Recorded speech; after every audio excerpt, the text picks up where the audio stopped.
Dari pesantren sederhana, lahirlah ulama besar yang menorehkan sejarah.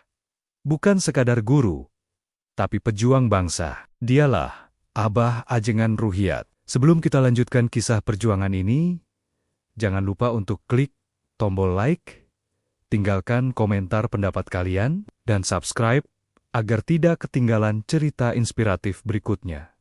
Senja kembali hadir. Lembayung jingganya menyapu langit pesantren Cipasung, Singaparna, Tasikmalaya. Allah, sang pencipta terbaik, kembali melukis kanvas yang luasnya tiada bertepi dengan keagungannya yang sempurna tiada tara. Sore itu, langit yang kelam membuka ruang. Jelajah awan putih yang bergerak menaiki tangga-tangga langit, berganti dengan warna jingga. Gerakannya beraturan, semakin berbaris, berpendar.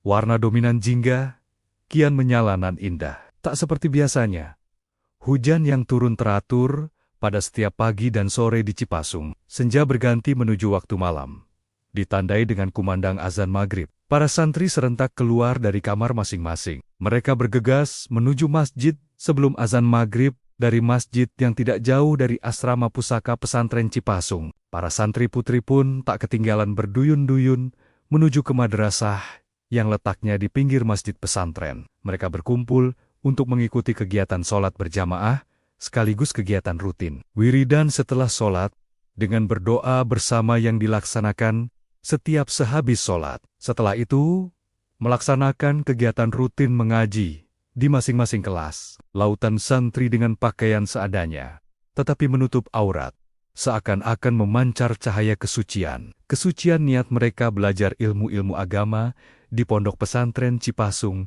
Singaparna, Tasikmalaya, adalah KH Ruhiat bin Hari Abdul Gopur, pria yang usianya masih relatif muda, belum menginjak usia paruh abad saat itu, yang sangat karismatik. Sebagai pengasuh Pondok Pesantren Cipasung, ia hadir dalam majelis ilmu, mengajar santri dengan tekun, hampir tidak ada libur. Sewaktu-waktu berkeliling kampung memenuhi undangan dari masyarakat untuk berdakwah. Karena ilmunya yang mumpuni, orang menyapanya dengan sebutan Abah Ajengan Ruhiat. Beliau dikenal sosok yang sangat istiqomah dalam menjalankan amanat wali santri. Ia juga sosok ulama yang patriotik, berkecimpung langsung dalam merebut kemerdekaan dari penjajah Belanda. Beliau juga sosok yang keras terhadap penjajahan, tetapi sebaliknya, sosok sabar dan telaten membimbing para santri yang rata-rata berusia remaja. Usia yang masih labil dan mudah terpapar pengaruh negatif lingkungan. Siang itu, langit cerah meski terik. Cahaya matahari menyengat membakar kulit, namun cahaya itu menebar semangat. Panas suci bagi masyarakat di kolong langit kota Tasikmalaya. Mereka berkumpul sejak pagi hingga berganti siang. Sabar menunggu suasana yang menggembirakan, membakar semangat. Setelah ratusan tahun dijajah Belanda, kini saatnya bersuka cita menyambut Indonesia merdeka. Suara riuh dan gemuruh seakan membelah langit, membunuh kesunyian, mendadak terhenti menjadi sepi. Itu terjadi ketika pria berumur 34 tahun berdiri tegap di atas babancong. Podium terbuka di alun-alun kota Tasikmalaya yang tak jauh dari pendopo kabupaten. Ia berpidato, menyatakan dengan tegas bahwa kemerdekaan yang sudah diraih bangsa Indonesia cocok dengan perjuangan Islam. Oleh karena itu, kata dia, kemerdekaan harus dipertahankan dan jangan sampai jatuh kembali ke tangan penjajah. Ia meneriakkan pekik merdeka seraya menghunus pedangnya itu. Pemuda yang membuat ribuan mulut terkunci, pasang mata tak berkedip itu tiada lain. Dialah Ajengan Ruhiat, tokoh Islam pertama di Tasikmalaya yang keberaniannya tak bisa diukur. Selamat juangnya mengalahkan kecintaan terhadap apapun yang bersifat duniawi. Ajengan Ruhiat melakukan hal itu tak lama setelah berita proklamasi kemerdekaan Republik Indonesia sampai ke Cipasung, dan teks proklamasi yang dibacakan oleh Bung Karno disiarkan melalui Radio Republik Indonesia (RRI). Pada saat teks proklamasi disiarkan oleh RRI, sering RRI disebut Radio Kambing. Usut punya usut disebut Radio Kambing karena saat itu demi keamanan. Asal-muasal sebutan Radio Kambing karena pemancar RRI tidak ditempatkan di tempat biasa, yaitu ibu kota Jakarta, tapi disembunyikan di Karanganyar, Solo. Sebutan radio kambing itu diambil dari lokasi kandang kambing di wilayah Desa Balong, Karanganyar, yang menjadi tempat disembunyikannya radio. Para angkasawan pun berhasil kembali melakukan siaran dan selalu menutup perlengkapan radio dengan terpal dan dedaunan setelah usai bertugas. Tak jarang suara kambing terdengar mengembik di tengah-tengah siaran yang berlangsung. Meski demikian, di tempat itu, Belanda tak mencium keberadaan mereka. Siaran mengudara melalui kandang kambing sampai sekitar tahun ke-1950, hingga Belanda menarik diri dari Indonesia. Pemancar tersebut tak pernah jatuh ke tangan mereka. Lalu siapa sebenarnya tokoh muda yang karismatik dan suaranya menggetarkan, serta menjadi simbol perjuangan masyarakat Tasikmalaya itu? Namanya K.H. Ruhyat bin Abdul Ghafur. Semasa hidupnya biasa disapa Abah Ajengan Ruhyat. Lahir pada 11 November tahun 1911. Ia seorang ulama pejuang dan pendidik yang sangat visioner, berpikiran jauh dan lebih maju ke depan dalam mengajarkan ilmu kepada santrinya. Masa penjajahan Belanda bukan hal yang mudah untuk mewujudkan cita-citanya membina santri menjadi harapan umat. Cita-cita dan harapan Ajengan Ruhyat itu menjadi jargon yang saat ini terpampang abadi di atas gapura atau pintu gerbang pesantren Cipasung. Harapan masa depan, santri mampu membina umat. Harapan dan cita-cita itu telah ia tekuni sejak usia muda dalam berdakwah. Mengajar santri dengan membangun pondok pesantren bukan hal yang mudah saat itu. Jerih payah dan tantangannya sangatlah berat. Bahkan bertaruh nyawa, mengucur keringat dan darah. Selalu ada gangguan dan aral melintang. Teror yang dilakukan pada masa penjajahan Belanda, yang menjadi sebab terbunuhnya Asi Syahid santri Ajengan Ruhyat, yang sedang melaksanakan sholat dan menjadi makmum. Ajengan Ruhyat maupun kekerasan dan dipenjarakan pada zaman kafir penjajahan Jepang. Untuk mewujudkan cita-citanya itu, Abah Ajengan Ruhyat Cipasung tidak cukup bermodalkan keberanian semata. Tetapi beliau juga mempersiapkan diri untuk belajar mencari ilmu secara langsung dengan ulama-ulama besar yang sanad keilmuannya bersambung ke gurunya, muasis Nahdlatul Ulama, yaitu Syekh Khalil Bangkalan Madura. Masa remajanya, ia banyak menghabiskan waktu dengan belajar ilmu agama di pesantren Cilenga, sebuah pesantren terkenal saat itu, yang diasuh oleh K.H. Sobandi, atau Syabandi, yang merupakan murid dari K.H. Mahfud Stremas. Ia mengaji di pesantren tersebut dari tahun 1922 sampai tahun ke-1926. Kemudian ia melanjutkan pengembaraan, mencari ilmu ke pesantren-pesantren lain. Pada tahun 1927 sampai dengan tahun 1928, ia mengaji ke pesantren Sukaraja Garut, di bawah asuhan K.H. Emet, pesantren Kudang, Cigalontang, Tasikmalaya, asuhan K.H. Abbas Nawawi, dan pesantren Cintawana asuhan Kiai Toha. Dengan demikian, silsilah keilmuannya bersambung dengan tokoh-tokoh NU lain yang juga berguru ke kiai tersebut. Setelah mengaji ke berbagai pesantren dan dianggap cukup untuk mengawali mendidik santri, Abah Ajengan Ruhyat memberanikan diri langsung mendirikan pesantren Cipasung pada akhir tahun ke-1931. Rencananya itu mendapat dukungan penuh dari masyarakat setempat, terutama para agnia yang turut bahu-membahu, menderma baktikan harta bendanya untuk mendukung terwujudnya pembangunan pesantren. Setelah bangunan pesantren berdiri tegak, Abah Ajengan Ruhyat menjadi pengasuh utama Cipasung sampai pada hari wafatnya tanggal 28 November tahun 1977 atau 17 Zulhijjah 1397 Hijriah. Dalam waktu 46 tahun tersebut, tidaklah sedikit suka duka yang beliau alami dalam membina pesantren ini, terutama dalam masa penjajahan Belanda dan Jepang, juga setelah Indonesia mencapai kemerdekaannya. Masa penjajahan Belanda, pondok pesantren yang didirikan pada akhir tahun 1931, dalam keadaan negara masih di bawah kekuasaan penjajah Belanda. Tidaklah mengherankan apabila keadaan masa itu banyak sekali halangan dan rintangan yang dihadapi, baik dari sisi keadaan keamanan yang rawan, kriminalisme, pembakaran, dan gangguan keamanan oleh penjajah Belanda. Begitupun datang dari masyarakat sendiri yang masih kurang dalam memahami ajaran agama Islam. Adanya gangguan dari pihak Belanda menyebabkan beliau harus mengalami keluar masuk penjara. Namun, beliau dengan penuh kesabaran dan ketekunan, disertai penuh tawakal kepada Allah, terus istiqomah membina pesantren. Dengan ikhlas memberikan pendidikan dan pengajaran kepada santrinya siang dan malam, tanpa mengenal lelah. Tanpa memungut bayaran, semuanya Abah Ajengan lakukan semata-mata mencari ridha Allah Subhanahu wa Ta'ala. Di samping mengajar santri untuk mensinergikan gerakan dakwahnya dengan masyarakat, Abah Ruhiyat membina masyarakat di sekitarnya dengan menyelenggarakan majelis taklim bagi kaum ibu serta kaum bapak yang berupa pengajian mingguan dan bulanan. Ada pula pengajian khusus para alim ulama dan alumni yang diadakan setiap hari Kamis.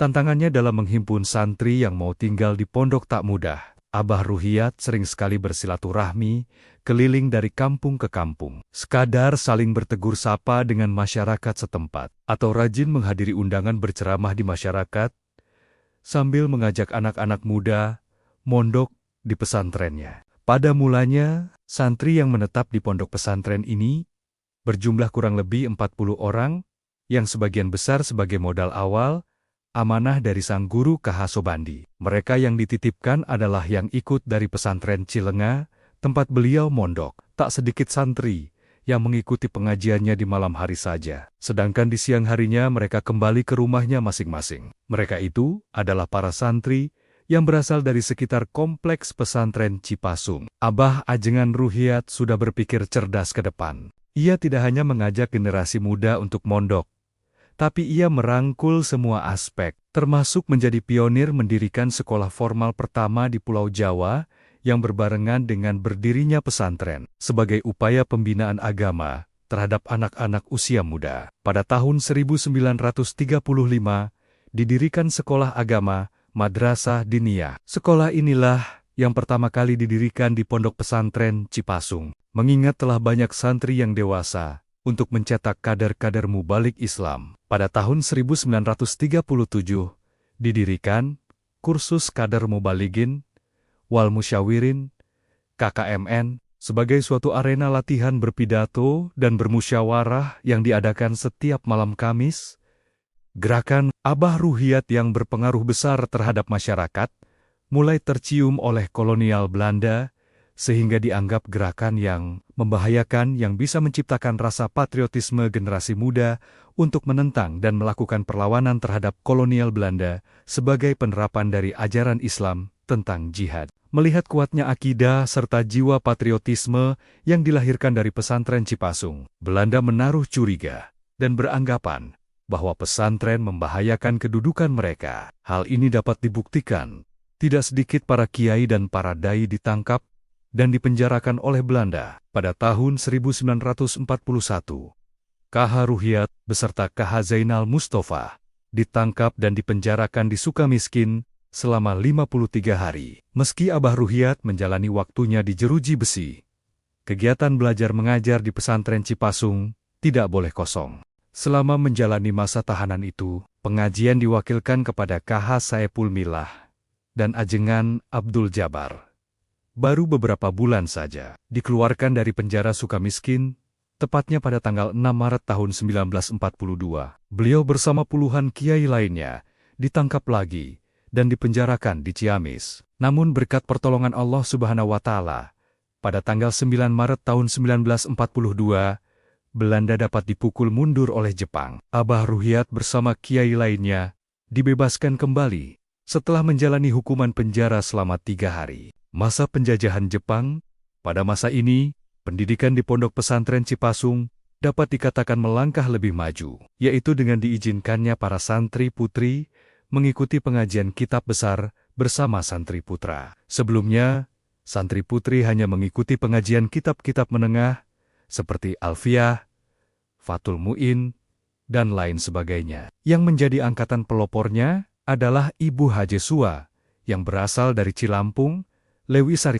Hajah Sua, perempuan pertama yang diberi kepercayaan atau mandat oleh Abah Ruhiyat untuk mengajar. Kemudian menjadi pengajar tetap di Cipasung, dengan mulai adanya para santri putri dewasa. Tahun 1943, didirikan kursus kader mubaligah sebagai arena latihan berpidato khusus bagi santri putri. Tidaklah sedikit hasil yang telah dicapai, namun tak sedikit pula gangguan serta rintangan yang menimpa Abah Ruhiyat dalam tugas agama dan negara ini. Peristiwa sejarah pemberontakan Sukamanah pada tahun 1944 yang dipimpin oleh KH Zainal Mustafa berimbas juga ke Cipasung. KH Ruhiyat beserta kiai-kiai lainnya yang dianggap tersangkut peristiwa tersebut ditangkap dan dipenjarakan di Tasikmalaya selama 2 bulan. Selama beliau ditahan, pengajian pesantren dibadali oleh Hari Bahrum dan KH Saipul Milah. Setelah proklamasi kemerdekaan,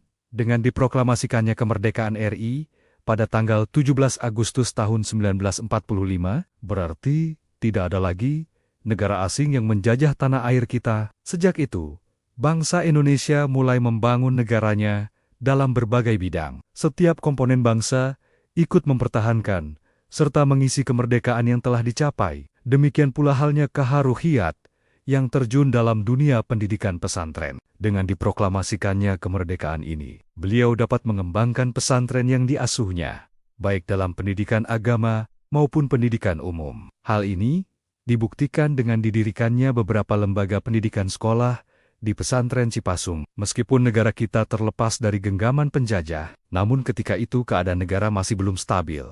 Terutama dengan datangnya kembali Belanda ke negara kita pada aksi militer 1 dan 2. Keadaan ini berpengaruh pula terhadap penyelenggaraan pendidikan pondok-pondok pesantren. Peristiwa yang paling mengerikan menimpa diri KH Ruhiyat adalah pada tahun 1949.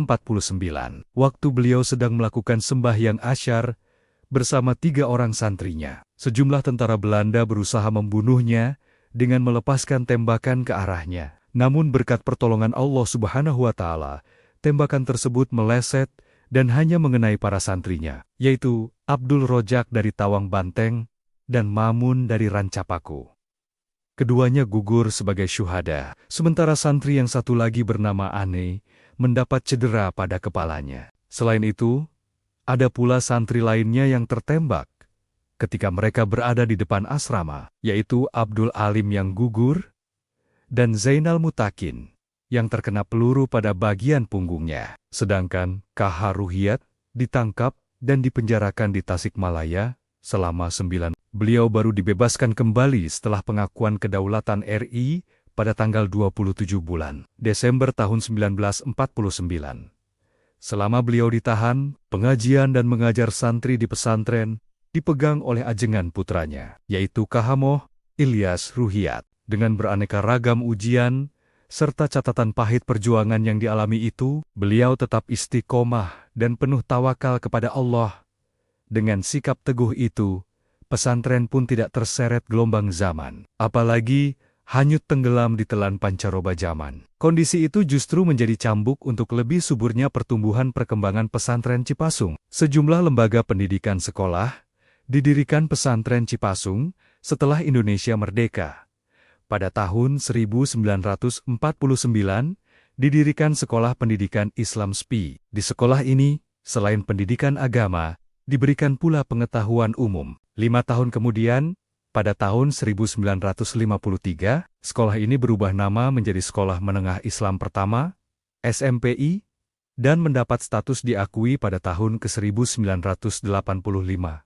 Lalu, pada tahun 1994, mendapat status disamakan. Pada akhir tahun 1953, didirikan Sekolah Rendah Islam, SRI, dan selanjutnya berubah menjadi Madrasah Wajib Belajar MWB, dan sekarang menjadi Madrasah Ibtidaiyah MI.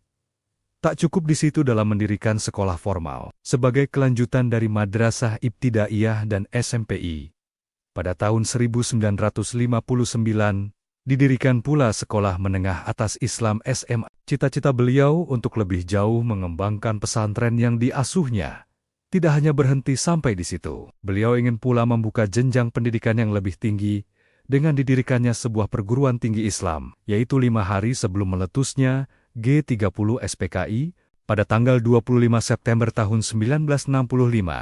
Terbentuklah Fakultas Tarbiyah Perguruan Tinggi Islam Cipasung. Pada 1969, mendapat status diakui dengan Surat Keputusan Menteri Agama Nomor Juli tahun 1969.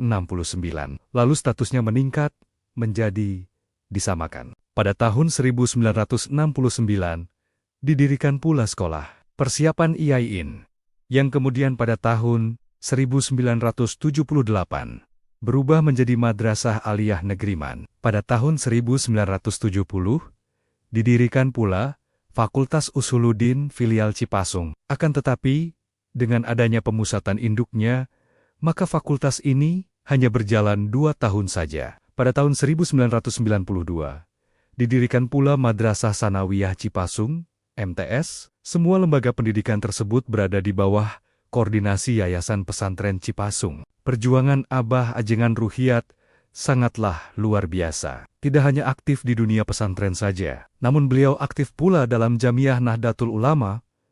Kedudukan yang pernah beliau duduki ialah Rais Syuriah NU Tasikmalaya, Syuriah NU Jawa Barat, dan Awan PBNU. Dengan tersedianya berbagai pendidikan di pesantren ini, maka kian hari semakin bertambah pula para santri yang berdatangan dari berbagai pelosok tanah air, khususnya daerah Jawa Barat dan DKI Jakarta. Hal ini membuktikan bahwa pesantren Cipasung diperlukan keberadaannya yang harus dipertahankan kelestariannya, terutama dalam mencetak kader ulama intelek dan intelek ulama. Di tengah berbagai kesibukan mengembangkan pesantren, ketika para santri dan umat masih memerlukan bimbingannya, KH Ruhiat dipanggil menghadap Ilahi. Tepatnya pada hari Senin, 17 Zulhijjah 1397 hari, bertepatan dengan tanggal 28 November tahun 1977. Pukul 13, beliau wafat di Rumah Sakit Hasan Sadikin, Bandung. Setelah mendapat perawatan dokter selama 8 hari, beliau meninggalkan 2 orang istri dan 19 anak, 9 putra dan 10 putri. Sebagai penerus pengasuh pesantren, estafet kemudian beralih kepada KH Moh Ilyas Ruhiat sebagai kiai yang merasakan betul sulitnya di masa penjajahan dan ikut berjuang untuk kemerdekaan. Pada tahun 1945, setelah mendengar dibacakannya proklamasi kemerdekaan, Abah Ruhiat muda waktu itu pergi ke alun-alun Tasikmalaya. Dia kemudian berdiri tegap di atas babancong podium terbuka yang tak jauh dari pendopo kabupaten. Ia berpidato dengan tegas dan suaranya menggelegar membakar semangat yang hadir, menyatakan bahwa kemerdekaan yang sudah diraih bangsa Indonesia cocok dengan perjuangan Islam.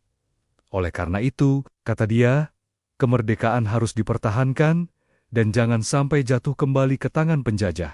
Ia meneriakkan pekik merdeka seraya menghunus pedangnya. Cobaan menjadi guru, ulama besar dalam mengasuh dan mendidik santri di pesantren tak sampai di situ. Ada cobaan lagi yang tak kalah mengerikan, yaitu ketika pemberontakan Darul Islam atau Tentara Islam Indonesia atau TII berlangsung. Ia tak goyah sekalipun gangguan dari pihak sangat kuat. Ia menolak tawaran menjadi salah seorang imam Ia menampik gerakan yang disebutnya mendirikan negara di dalam negara itu, karena melihatnya sebagai bugat pemberontakan yang harus ditentang. Puncaknya, ia hampir diculik oleh satu regudi, tetapi berhasil digagalkan. Akibat sikapnya yang tegas itu, ia mengalami keprihatinan yang luar biasa, karena terpaksa harus mengungsi setiap malam hari selama 3 tahun lamanya demi menyelamatkan keluarganya. Dan pada saat itu, tak sedikit santri yang kembali ke kampung halamannya karena takut dengan teror para pemberontak. Perjuangan Abah Ruhiat dalam melawan penjajah membakar patriotisme generasi muda setia terhadap NKRI. Saat dibujuk rayu oleh atau TII, ia istiqomah, tetap berada di pangkuan NKRI. Perjuangannya, pengorbanannya, sudah layak ia mendapat gelar pahlawan nasional dari pemerintah Republik Indonesia, meski baginya tidaklah penting dan tidak berharap, sebab yang ia perjuangkan semata-mata karena Allah Subhanahu wa Ta'ala dan umat Islam di Indonesia. Terima kasih sudah menyimak sampai akhir. Jangan lupa share video ini agar lebih banyak orang tahu tentang perjuangan ulama besar kita. Sampai jumpa di cerita berikutnya.